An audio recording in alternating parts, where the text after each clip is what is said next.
Hello friends. आज हम discuss करेंगे केमिकल रिएक्शंस के बारे में। ये पहला चैप्टर है क्लास 10 की एनसीईआरटी की बुक का।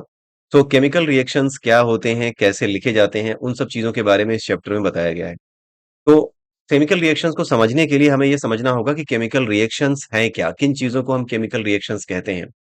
आपने अपने घर में खाना बनते हुए देखा होगा। आपने अपने आसपास जो है, जो लोहे की चीजें होती हैं उसमें जंग लगते हुए देखा होगा।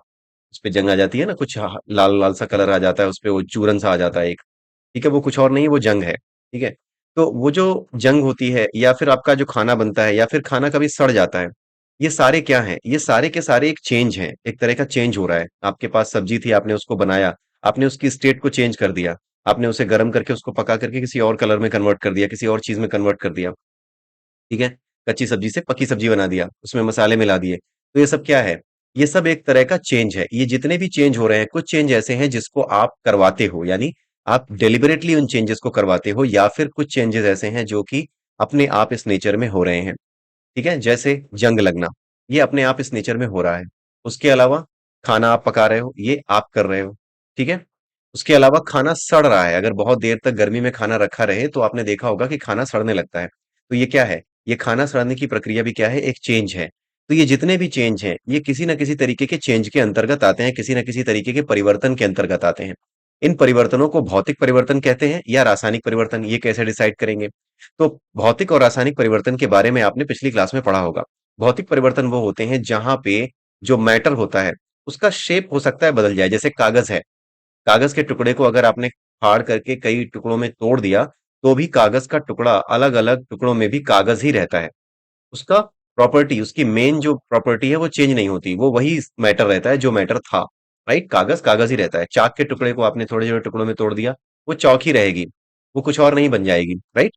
तो जो कुछ भी ऐसा चेंज होता है जहां पे मैटर की जो शेप है वो चेंज हो जाए, लेकिन मैटर इटसेल्फ चेंज ना हो, वहां पे जो परिवर्तन होता है उसे क्या कहते हैं? उसे फिजिकल यानी कि भौतिक परिवर्तन कहते हैं। और दूसरे तरीके के परिवर्तन होते हैं केमिकल रिएक्शंस, जो कि रासायनिक परिवर्तन हिंदी में कहे जाते हैं। रासायनिक परिवर्तन यानी कि केमिकल रिएक्शन का मतलब होता है जहां पर मैटर भी चेंज हो जाता है। आपके पास था कुछ और, आपने जब उसमें चेंज किया तो वो बन कुछ और गया। राइट। उसका शेप भी चेंज हो सकता है, वो स्टेट भी उसकी चेंज हो सकती है। शुरुआत में हो सकता है वो कि सॉलिड स्टेट में रहा हो, अब वो गैसेस स्टेट में हो सकता है वो लिक्विड स्टेट में हो सकता है। तो ऐसा कोई भी चेंज जो कि आपके मैटर की स्टेट को भी चेंज कर दे, और साथ ही उसके कंपोजिशन को भी चेंज कर दे, सो दैट वो ओरिजिनल मैटर रह ही नहीं जाए, वो ओरिजिनल मैटर रह ही नहीं गया, कुछ और बन गया। सो इन दैट केस इस तरह के रिएक्शन को हम केमिकल रिएक्शन कहते हैं। और केमिकल रिएक्शन में केवल मैटर की स्टेट चेंज नहीं होती, हो सकता है कि कोई नया मैटर भी प्रोड्यूस हो जाए।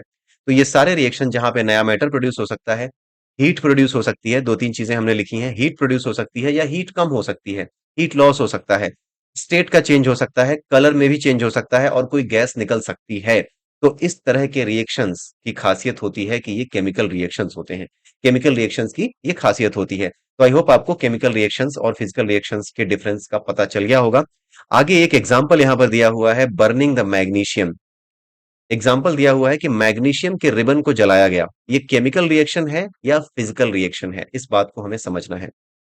जब मैग्नीशियम का रिबन आप जलाते हैं, एक्सपेरिमेंट करते हैं, तो जब आप उसे जलाते हैं तो एक मैग्नीशियम ऑक्साइड का चूरन सा प्राप्त होता है नीचे, जो है ना, जब आप उसको जलाएंगे तो जला करके जब नीचे आप देखेंगे तो मैग्नीशियम ऑक्साइड का एक चूरन सा होता है, वो प्राप्त हो जाता है, वो आपको मिल जाता है।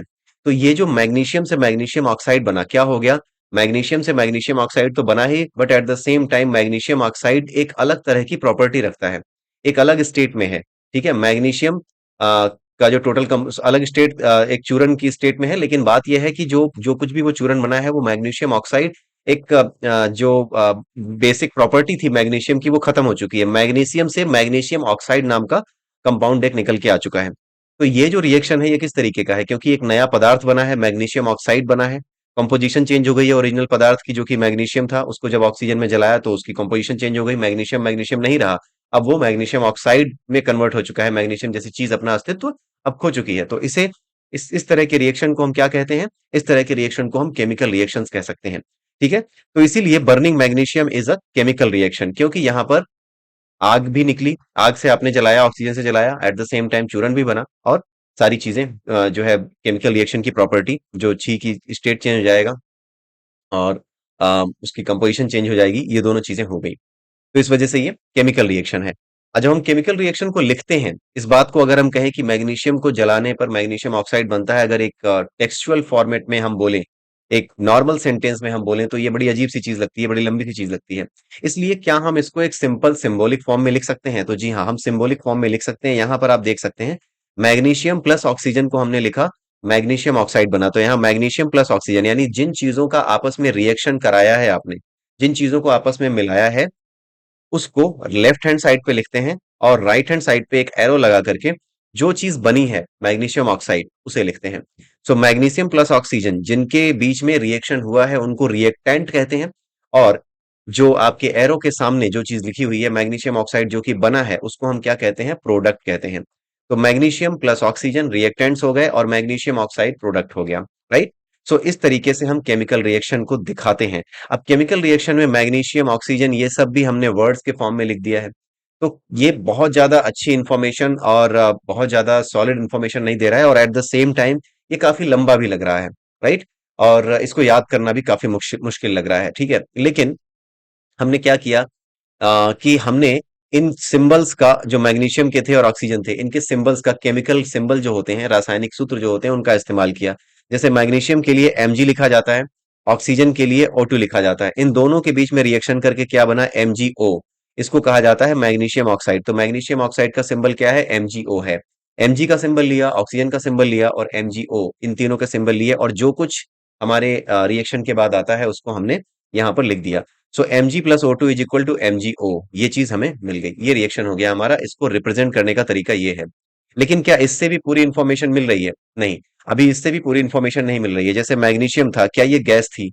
ऑक्सीजन था, क्या ये सॉलिड था? या मैग्नीशियम ऑक्साइड ये क्या था? क्या ये गैस थी? क्या बना था? सो ये चीजें दिखाने के लिए हमें क्या करना पड़ेगा? हमें स्टेट भी दिखानी होगी उस मैटर की, जिस मैटर के साथ हमने रिएक्शन कराया है। तो मैग्नीशियम किस स्टेट में था? सॉलिड स्टेट में था, क्योंकि मैग्नीशियम की रिबन को हमने जलाया था। उसके बाद ऑक्सीजन क्या था? गैसियस स्टेट में था, यानी जो आग जलाई थी हमने वो ऑक्सीजन ही है, तो गैसियस स्टेट में रही होगी वो। ठीक है, तो जो गैस थी उसके साथ रिएक्शन कराया, और अब हमें क्या मिला? MgO। वो क्या मिला? चूरन था, वो सॉलिड ही है। तो Mg solid state plus O2 gaseous state is equal to, या फिर ये एरो सिंबल MgO, कुछ भी लगा सकते हैं, इक्वल टू भी लगा सकते हैं, एरो सिंबल भी लगा सकते हैं, आगे जाकर के MgO लिखा हुआ है, मैग्नीशियम ऑक्साइड। तो इस चीज को हम कहते हैं chemical reaction with all the information. ठीक है, यहां पर आपने स्टेट भी बता दी कि किस स्टेट में कौन सा मैटर था। अब बात यह है कि आप अगर यहाँ पर Mg प्लस O2 को देखें, यहाँ पर Mg और O2 अगर आप लिखें, Mg यहाँ लिखा हुआ है पहले से, मैंने यहाँ लिख रखा है Mg प्लस O2। यहाँ पर अगर आप ध्यान से देखें, मैग्नीशियम और ऑक्सीजन इन दोनों को मिलाया गया और यहाँ पर बना MgO। लेकिन अगर आप यहाँ पर ध्यान से देखें तो ऑक्सीजन के यहाँ पर दो मॉलिक्यूल, दो एटम्स इन्वॉल्व हैं। यहाँ पर ऑक्सीजन का केवल एक एटम है राइट हैंड साइड पे। मैग्नीशियम का यहाँ पर एक एटम है, मैग्नीशियम का यहाँ पर भी एक एटम है, लेकिन केवल और केवल ऑक्सीजन का जो एटम है वो एक ज्यादा है लेफ्ट हैंड साइड पे। तो क्या हम इसको ऐसे ही नहीं छोड़ सकते? जी नहीं, इसको ऐसे नहीं छोड़ सकते। रीजन क्या है? रीजन है principle of conservation of energy, जिसको आपने लास्ट ईयर पढ़ा होगा। Principle of conservation of energy क्या कहती है? कि कोई भी मैटर ना तो पैदा होता है ना खत्म होता है, वो केवल एक फॉर्म से दूसरे फॉर्म में कन्वर्ट होता है। तो अगर कोई मैटर ना पैदा होता है ना खत्म होता है, तो यहाँ पर दो से, यहाँ से राइट हैंड साइड पे एक कैसे हो सकता है? नहीं हो सकता। इसलिए हमें इसको बैलेंस करना पड़ता है। दोनों ही साइड पे जितने भी एटम्स हैं उनकी संख्या को, उनके नंबर्स को बराबर करना पड़ता है। जैसे यहाँ पर ऑक्सीजन के दो हैं, यहाँ पर सिर्फ एक है, जो कि गलत है। अब सबसे पहले हम क्या करते हैं, पहला स्टेप क्या लेते हैं ऐसे इक्वेशन को बैलेंस करने के लिए? ये बैलेंस करना ही पड़ता है, आप बिना बैलेंस किए नहीं लिख पाएंगे। अगर आप बिना बैलेंस किए लिखेंगे तो आपका इक्वेशन इनकरेक्ट हो जाएगा। क्यों? क्योंकि जो मेन चीज है वो है principle of conservation of energy, कि कोई भी एटम, कोई भी पदार्थ, कोई भी मैटर ना तो पैदा होता है ना खत्म होता है। तो जब पैदा होके खत्म नहीं होता, तो जितना था उतना ही रहेगा। इसलिए जितने एटम्स लेफ्ट हैंड साइड पे हैं उतने ही एटम्स किसी भी मॉलिक्यूल के दूसरे साइड पे भी होने चाहिए। यहाँ पर सबसे पहले हम ये देखते हैं, ये हिट एंड ट्रायल मेथड है जिसके द्वारा हम इसको सही करते हैं। सबसे पहले हम ये देखते हैं कि जो मैग्नीशियम है उसका क्या है। यहां पर आप देख सकते हैं मैग्नीशियम का एक एटम है, ऑक्सीजन के दो एटम है। सबसे पहले ज्यादा नंबर वाले एटम को उठाते हैं। ऑक्सीजन के कितने एटम है? दो। सबसे ज्यादा यही वाला है जो कि अनबैलेंस है। ठीक है, तो जब ऑक्सीजन के दो एटम है तो आप क्या करेंगे? Mg plus O2 is equal to MgO जो यहाँ पर लिखा हुआ है ना, ऐसा नहीं है कि आप O के नीचे 2 लगा देंगे, नहीं, ये नहीं करना है। आपको मल्टीप्लाई करना पड़ेगा पूरे के पूरे मॉलिक्यूल को, जो नया प्रोडक्ट बना है उसमें मल्टीप्लिकेशन करना पड़ेगा। 2 MgO, जैसे ही आप 2 MgO करेंगे तो ऑक्सीजन के यहां पर भी दो हो गए, ऑक्सीजन के यहां पर भी दो हो गए। लेकिन जैसे ही आपने क्या किया, मैग्नीशियम, सॉरी, ऑक्सीजन के दो एटम्स यहां पर बना दिए, वैसे ही मैग्नीशियम का यहां पे अनबैलेंस हो गया। अब मैग्नीशियम का यहां दो हो गया, लेकिन मैग्नीशियम यहां पे एक रह गया। तो फिर से वही काम करेंगे, राइट हैंड साइड पे दो हो गए, लेफ्ट हैंड साइड पे दो बनाना है, तो क्या करेंगे, Mg2 नहीं लिखेंगे, 2Mg लिखेंगे। 2Mg+O2 तो इस तरीके से आपका ये जो इक्वेशन है ये बैलेंस हो गया, ये बैलेंस्ड केमिकल इक्वेशन है, ये कंप्लीट केमिकल इक्वेशन है। तो आप समझ गए होंगे कि केमिकल इक्वेशन को क्यों बैलेंस करना पड़ता है, because of the law of conservation of energy. और किस तरह से बैलेंस किया जाता है, इस तरीके से किया जाता है जो आपने देखा है। ठीक है। और इसके अलावा और भी चीजें होती हैं, और भी रिएक्शंस हैं, जैसे H2 है प्लस O2 है। ठीक है, हाइड्रोजन और ऑक्सीजन, इन दोनों को ही अगर हम मिलाते हैं तो पानी बनता है। पानी का फॉर्मूला क्या है, H2O। अब आप ध्यान से यहाँ पर देखें, लेफ्ट हैंड साइड पे हाइड्रोजन के दो हैं, राइट हैंड साइड पे हाइड्रोजन के दो हैं, लेकिन लेफ्ट हैंड साइड पे ऑक्सीजन के दो हैं, राइट हैंड साइड पे ऑक्सीजन का केवल एक है। So what you will do, पहले स्टेप में आप उठाओगे H2+O2, यहाँ पर 2H2O करोगे। आप कभी भी O2 मत कर देना, ठीक है। कभी भी ये नीचे सबस्क्रिप्ट में मत लिख देना, हमेशा मल्टीप्लाई करना होता है इक्वेशंस को बैलेंस करते समय। ठीक है, पहले आप नॉर्मल फॉर्म में लिख लेंगे कि क्या क्या करने पर क्या क्या बना, उसके बाद बैलेंस करते समय मल्टीप्लाई करेंगे पूरे कंपाउंड को। कंपाउंड के पीछे लिखेंगे, H2O जो बना है उसके पीछे लिखेंगे 2, इसके नीचे मत लिख देना 2, गड़बड़ हो जाएगी। तो 2H2O हो गया। तो यहां पर अब आप अगर देखें तो ऑक्सीजन के दो हो गए, यहां पर भी ऑक्सीजन के दो हो गए, लेकिन अब मामला बिगड़ गया। हाइड्रोजन के यहाँ पर 2H2 विच मीन्स 4 हो गए, और यहाँ पे 2 ही रह गया। तो दूसरे स्टेप में आप क्या करोगे, फिर वही काम करोगे, 2H2+O2 is equal to 2H2O। ठीक है, तो इस तरीके से हमारा ये इक्वेशन बैलेंस हो गया। तो ऐसे करके हम इक्वेशंस को बैलेंस करते रहते हैं, राइट। इसके अलावा आपकी बुक में अगर मैं आपको दिखाऊं तो आपकी बुक में भी आपका ये एक इक्वेशन यहाँ पर लिखा हुआ है, जो लेट मी टेल यू, ठीक ठीक है, ये रहा। Fe+H2O, यानी कि जो लोहा है, Fe क्या होता है, लोहा, आयरन। आयरन को Fe कहते हैं। Fe को जब हमने पानी के साथ रिएक्ट कराया, ठीक है, पानी के साथ, जल के साथ, जलवाष्प इसको कहते हैं। ये जो है आपका वाटर वेपर है H2O, ये पानी नहीं है सीधा सीधा, it's a water vapour. Water water vapour means जो पानी आप उबालते हैं ना, तो जो पानी उबलने के बाद निकलता है, उबलते हुए पानी की जो वाष्प होती है, जो वेपर होता है, उससे Fe यानी लोहे का रिएक्शन कराया गया, तो Fe3O4 बना और साथ में हाइड्रोजन गैस निकली। Fe3O4 क्या है, Fe3O4 है आपका जंग, जो आपका रस्ट होता है ना, उसी का फॉर्मूला है। Fe3O4 is the formula of rust, जंग का ये फॉर्मूला है। हिंदी में जंग कहते हैं और अंग्रेजी में इसको कहते हैं रस्ट। ठीक है, तो आइए वापस आते हैं और अपने इसको देखते हैं कि किस तरीके से इसको हम बैलेंस करेंगे। आपके बुक में बैलेंस किया हुआ है, but still I would like to show you कि how you can balance it. ठीक है, यहां पर आप आते हैं, Fe है यानी लोहा है, आपने इसको क्या किया, H2O, ठीक है, वाटर वेपर के साथ।